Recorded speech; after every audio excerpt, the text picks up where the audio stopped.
मर्यादा पुरुषोत्तम श्री राम के सर्वोत्तम सेवक, सखा और भक्त श्री हनुमान जी सद्गुणों के भंडार है। वह अतुल बल के स्वामी है। बजरंगबली की व्रत और पूजा करने से वह अपने भक्तों की सभी मनोकामनाओं को पूर्ण करते हैं। तो आज आप श्रवण करेंगे बजरंगबली की व्रत कथा का।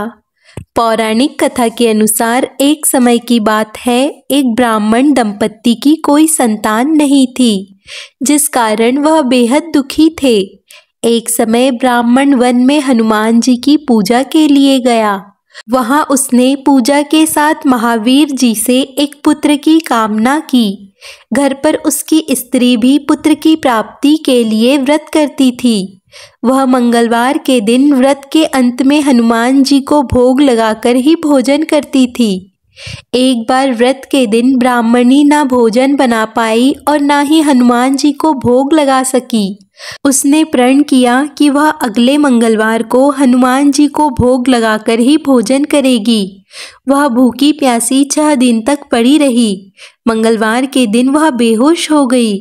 हनुमान जी उसकी निष्ठा और लगन को देखकर प्रसन्न हुए।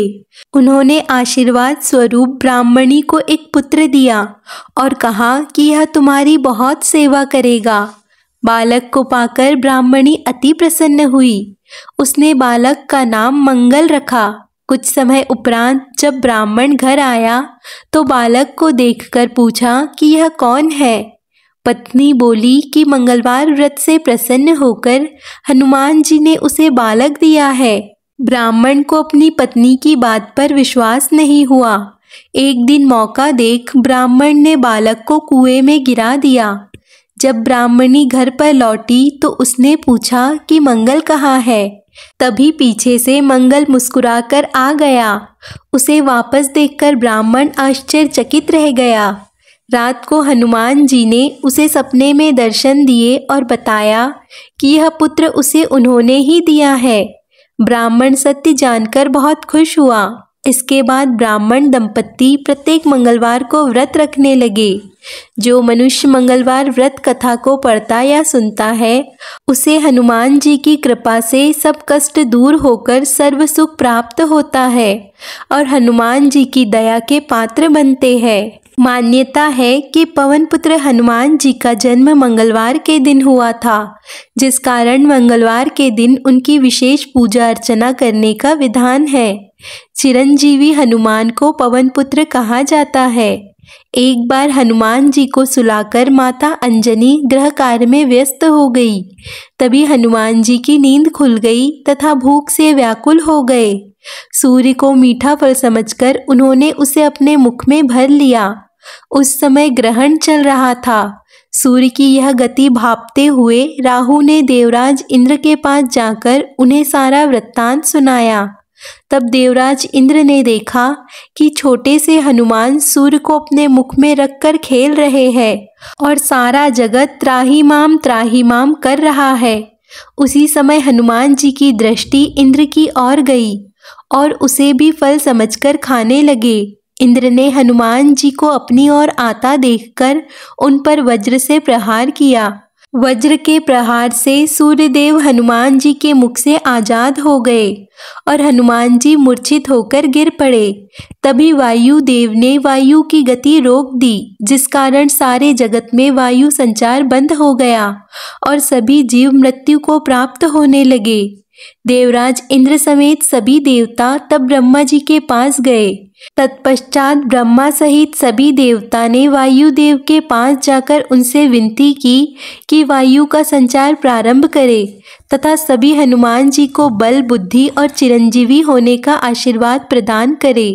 हनुमान जी की मूर्छा समाप्त हुई और सृष्टि में नव संचार होने से मानव सहित सभी जीवों की रक्षा हुई। हनुमान जी को पवन पुत्र कहे जाने के संदर्भ में भी एक पौराणिक कथा है कि एक बार जब पुंजिकस्थला नाम की अप्सरा स्वर्गलोक में भ्रमण कर रही थी, तो उसी समय रावण भी स्वर्गलोक में पहुंचा।